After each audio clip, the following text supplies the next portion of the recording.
Princess Yasodhara, Prince Rahula.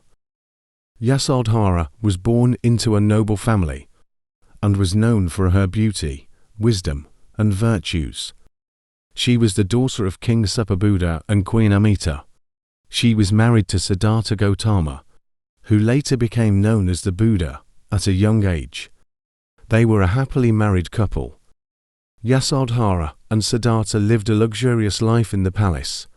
They had a son named Rahula. Despite the opulence, Yasodhara was aware of Siddhartha's contemplative nature and his deep sense of inquiry about the nature of life, suffering, and existence. Siddhartha's encounter with the four sights, an old man, a sick man, a corpse, and an ascetic, led him to question the impermanence and suffering inherent in life. He decided to leave behind his princely life, to seek spiritual liberation.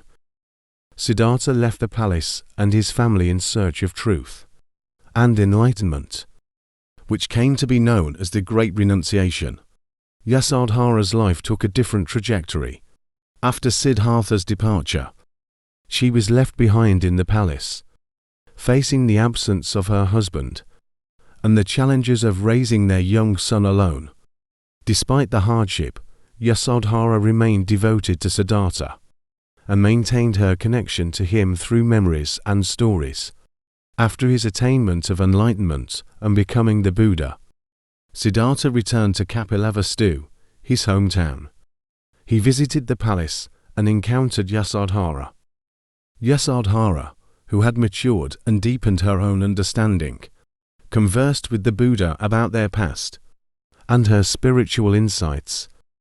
Yasodhara's encounter with the Buddha inspired her to pursue her own spiritual path. She became a supporter of the monastic Sangha and embraced the Dharma.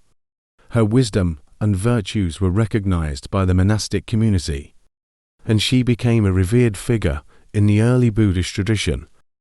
According to some interpretations, Yasodhara is said to have attained spiritual awakening arahantship through a deep understanding of the Dharma and her unwavering commitment to the path of liberation.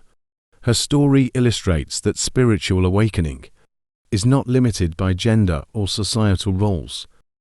According to some interpretations in Buddhist tradition, Yasodhara eventually became a bhikkhuni, which means she ordained as a nun and joined the monastic community. This decision was rooted in her deep spiritual insight and her desire to fully engage with the Buddha's teachings and the path of liberation. Princess Yasodhara's story is a testament to her resilience, strength, and spiritual insight. Her life journey, from a privileged princess to a devoted follower of the Dharma, underscores the transformative power of the Buddhist teachings and the potential for individuals to find their own path to awakening. Rahula, also known as Prince Rahula, was the son of Siddhartha Gautama, who later became the Buddha and Princess Yasodhara. His story is interwoven with the early history of Buddhism and reflects the challenges of familial relationships and the quest for spiritual liberation. Here's a detailed account of Rahula's story. Rahula was born in the palace of Kapilavastu, shortly before his father, Siddhartha Gautama, renounced his princely life to become a wandering ascetic.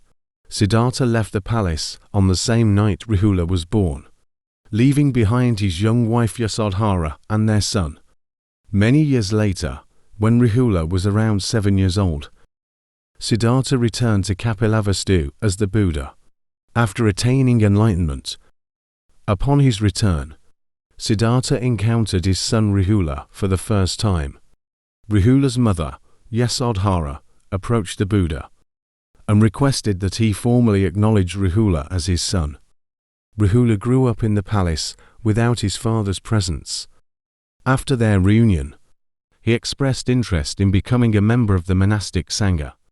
At the age of 7, Rahula became the first novice monk Samanera in the history of Buddhism. He was ordained by the Buddha himself. marking the beginning of his journey as a monastic practitioner.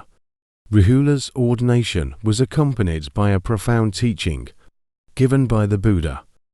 The Buddha used a metaphor of an empty bowl to emphasize the importance of cultivating mindfulness and ethical conduct. The symbol highlights the importance of having a mind that is open, receptive, and uncluttered by distractions. Just as an empty bowl can be filled with different substances without mixing them, a pure mind can absorb teachings without distortion or confusion.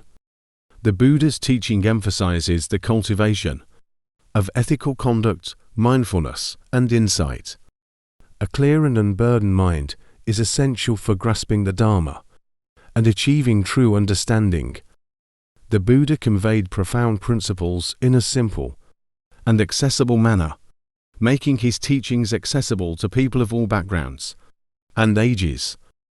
Rahula, like other young monks, received instruction from the Buddha and other senior monks. He engaged in meditation, ethical conduct, and the study of the Dharma. His mother, Yasodhara, also joined the monastic community as a bhikkhuni, contributing to the spiritual environment that Rahula was growing in. Rahula is traditionally believed to have become an arhat, which signifies the highest level of spiritual attainment in Buddhism. His path to arhatship was characterized by diligent practice, mindfulness, and the understanding of the Dharma. Rahula's story reflects the complexity of familial relationships and the intertwining of family and spiritual aspiration. His decision to become a novice monk at a young age exemplifies his commitment to the spiritual path and his willingness to pursue a life of mindfulness and ethical conduct. Rahula's journey also highlights the role of the Buddha as a teacher and guide for his own family members, as well as for his broader monastic community.